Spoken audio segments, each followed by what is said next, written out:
and today I'm here to give some ideas of how I think they're going to do the dual timeline in Shadow and Bone. Spoiler alert if you have not read both Shadow and Bone series and the Six of Crows duology. If you want to be spoiled, stay. If you don't, I would go. I mean, definitely stay because I need the watch hours. Obviously, there is, for those of us who have read the series, there is a time jump between the goings-on of the first book, Shadow and Bone, and the Six of Crows duology, the last book in the Shadow and Bone trilogy. There's a time jump, right? So the big question is, how are they going to make that work when they are showing both the events of Six of Crows and Shadow and Bone at the same time? This was like the big question when it all got revealed that they're doing both at the same time, was how are they going to make that work? Because there are people that should, Nina, right? Also technically like Jenya and Zoya are mentioned in this series. They come up in the later book in the series, but they're featured heavily in the 3 original books, right? So how are they going to make that work? So I'm here to give you my best estimation of how they're going to do this. I have not looked up casting at this point in time, so I don't know if anything I'm saying is correct based on like who's been casted. I'm just guessing, just speculating wildly. Since Wylan Vanek is not in this season, this first season of Shadow and Bone, that's what I've heard. That makes me believe, obviously, that we're not going to see the events with the Ice Court that happen in the first Six of Crows book, right? But there is plenty that they can do before that happens. And that'll make sense because the whole thing with the Ice Court is years after the events of Ruin and Rising, which is the 3rd book in the original trilogy. So that makes sense, right? The way that they can go about this is giving plenty of backstory and also showing how the dregs work in Six of Crows, and showing how each character sort of got to the place that they are in the events of Six of Crows. So since, and also we heard that Nikolai is not going to be in the first season, so we're keeping it very much, I'm guessing, within the events of the first book, Shadow and Bone, and the events before the heist at the Ice Court.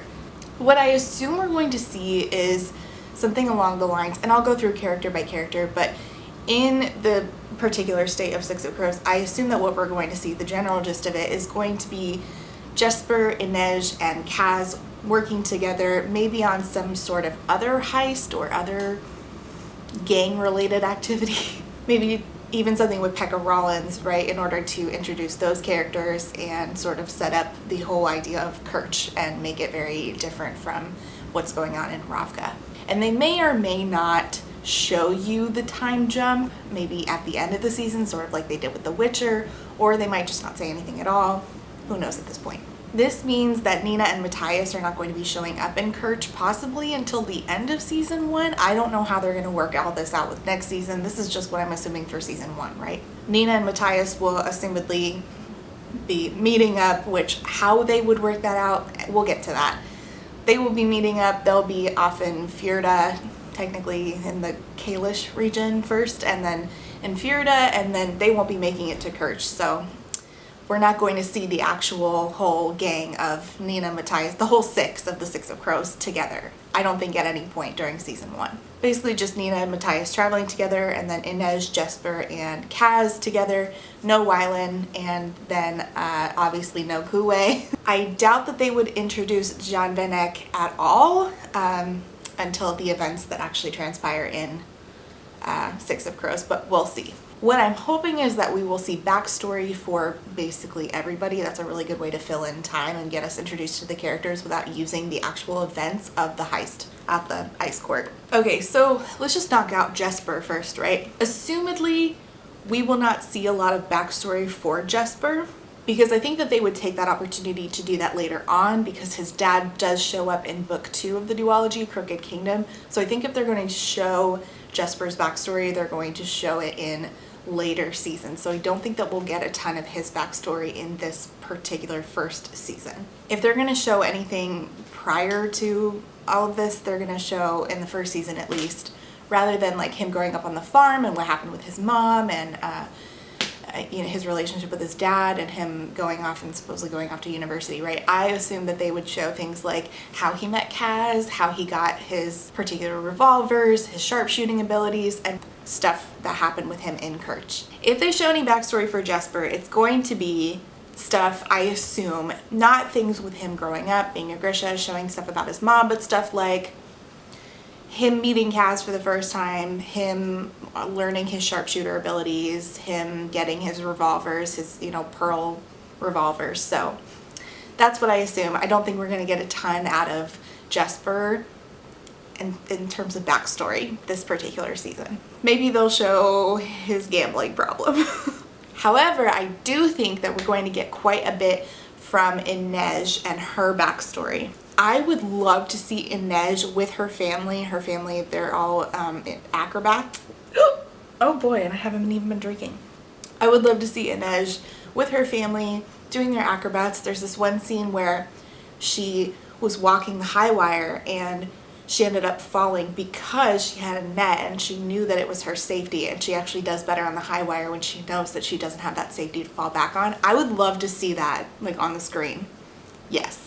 Her and her family, she just talks about them and thinks about them. It's so tender, her thinking about them, and I would love to see that on screen. Her entire arc is really just trying to get back to her family, to let them know that she's okay, so then she can go on to free people who were enslaved similar to how she was. So I just want like them to make that connection on the screen where it's like we are like super invested in seeing her get back to this family and reuniting with them. I want to see that moment when she's walking the high wire and they like people ask her, how do you do that? And she says, it's just walking. Like I really want to see her doing her acrobat stuff. I want it on the screen. There's the moment in Six of Crows where they are going to leave, like I think the next day, for the heist, and Tante Helene and her, you know, strong-armed man corners Inej, and she basically says like that she wants Inej back working with her at the menagerie, and Inej is like, absolutely fucking not. I think that that's a really good way to introduce like an issue without it being like them going to the ice court. And it's also a way to introduce like what happened to Inej with her being enslaved and then ending up at the menagerie without having to actually explicitly show her being repeatedly sexually assaulted. Just having Tante Helene come on screen and say, you know, that she Inej wants her to come back and work at the menagerie, and that she still considers Inej her property, yada yada. I think that that's a good way of explaining what Inej has been through and what she's trying to get away from. They could even also show the moment when she actually goes up to Kaz and says, hey, I can help you, because he comes to the menagerie to try to buy information off of the people who work there, and she's like, hey, I can help you, and she ends up sneaking up on him, which nobody has ever done before, and he's like, how did you do that?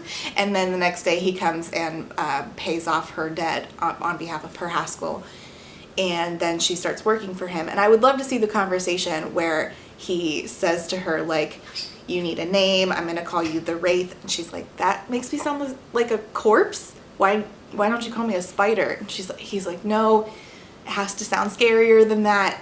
And I love that he named her the Wraith, and that has stuck with her. Also, I would love her to come on screen in a very Wraith-like way, just for her to show up and then all of a sudden she's like basically pouring out of the shadows and suddenly she appears. I am so excited to see her on screen for the first time. You have no idea. And I cannot wait to see that dynamic, the moment when she turns to Jesper and regarding Kaz says to Jesper, scheming face, and Jesper says, definitely. I think that that'll come up in the first season, obviously. Okay, I'm just gonna talk about Nina now. I'm not gonna save her for last. I love her so much. I need to talk about it right now. My ultimate hope for the first time that we see Nina is that she comes on screen and it is just being served up a plate full of waffles. Like, that is, I would die a happy woman. Unless they're straight up going to show that two timelines are going on, which I highly doubt, they're not going to show her at the little palace at any point, right? Because then they would have to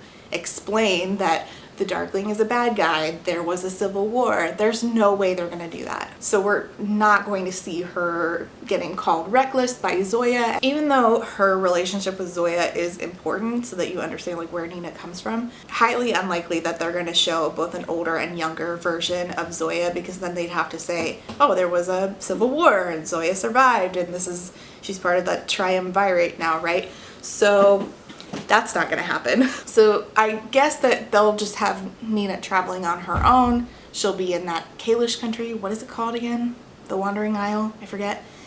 And they'll just have her run by herself into the, hands of the Druskell. Because that's really the only way to play it off without showing, hey, there's 2 timelines going on right off the bat. So then they'll have her brought to Jarl Brum and in prison, just like within the, flashbacks in the Six of Crows book. And then she'll end up on the ship, and the ship gets shipwrecked, and that's where she meets Matthias, is in the shipwreck. And then they end up traveling together in the freezing cold. It's fantastic. So that's what I assume the majority of us seeing Nina and Matthias is going to be, is showing not really her in the little palace because she was there at the same time as Alina. That's not going to work out. So they're probably not going to show all of that backstory for her. They're probably just going to show her and Matthias together, right? And then truly the dialogue between them is like something I am just dying to see. Lines I really want to see are like, people aren't usually as stupid as they are tall, and yet here you stand. I love when she says that to him. Oh my god. Or when he's trying to wake her and he's like, God, it's like trying to wake the dead, and she's like, the dead request 5 more minutes. Oh my god, I love her. I love her. I love her. There's this moment when Nina's like being sassy and then she falls through some ice and Matthias saves her. I need it on screen. That's actually the moment. They've already been traveling together and then they introduce themselves to each other right after he saves her life. It's peak cuteness, enemies to lovers. I love it. I don't even like stan their relationship. I just stan whatever Nina Zenig is doing at all times. It's not even about Matthias for me. It's just about Nina. If they don't write this into the story, the part where she's trying to find common ground with him and she asks if Fjordans eat cake, please let it happen. The part where she says the Fjordan oath to him, oh my gosh, she's so cute. I obviously don't know it in Fjordan, but it means, I have been made to protect you, only in death will I be kept from this oath. Please bring it to my screen at Netflix, I beg you. As far as Matthias, we might actually see some background from him because his whole family was actually killed. Their village was burned down by Grisha in Fernie. So we might see that, or he might just talk about it, but either way, that'll probably get brought up in conversation with Nina, right? Other things we might see from him is him getting his wolf. Traz, I think, is the wolf's name. I would love to see that. Traz was like this really unwanted like dog like in the back where they would go pick out their wolves. He was like the unwanted thing that they were just, and the person in charge was like, yeah, I'm probably gonna have to put that dog out of its misery. Matthias goes in, he's like, I want that one. I would die to see that on screen. I loved that moment. Him sort of getting indoctrinated with this very anti-Grisha mindset by Jarl Brum, I think that would be interesting to see. Him calling Alina Little Red Bird, adorable. There's a lot that they can do with Matthias's background, even like training and conversations with his fellow Druskell and all that. Sort of how they end up like colliding together, him and Nina. That would be interesting. The dynamic between her and him on the ship, how she asks him for water and he gets it to her, and he's like the only nice person on the ship to her, and how he does believe in like fair trials for Grisha, even though we all know that doesn't actually happen, but he actually believed that it did. What an idiot. What a big freaking oaf that we all love. So as far as Kaz Brecker, let's talk about him. I think that it's possible they'll go the way of, instead of Kaz hearing Geordie's voice in his head, I think maybe they might play it off as sort of like a Dexter's dad type thing where he's actually seeing Geordie. I don't know this. I don't know if they cast anybody to play Geordie. That's just my assumption. Where Kaz is like always trying to think through things and scheme, and he's like talking to Geordie about it like Dexter would talk to his dad, but Geordie's not actually there. It's all in Kaz's head. even though it says something in the book about trying to keep Geordie's ghost at bay, I feel like that's a good way for them to bring Geordie in on it. But they don't even have to show that Geordie's not really there. That can like slowly be reviewed or be revealed to the viewers like later on. Like you think that he's actually there and having a conversation with Kaz, and then you find out, oh, that's his brother who died. That would be a cool way to do it.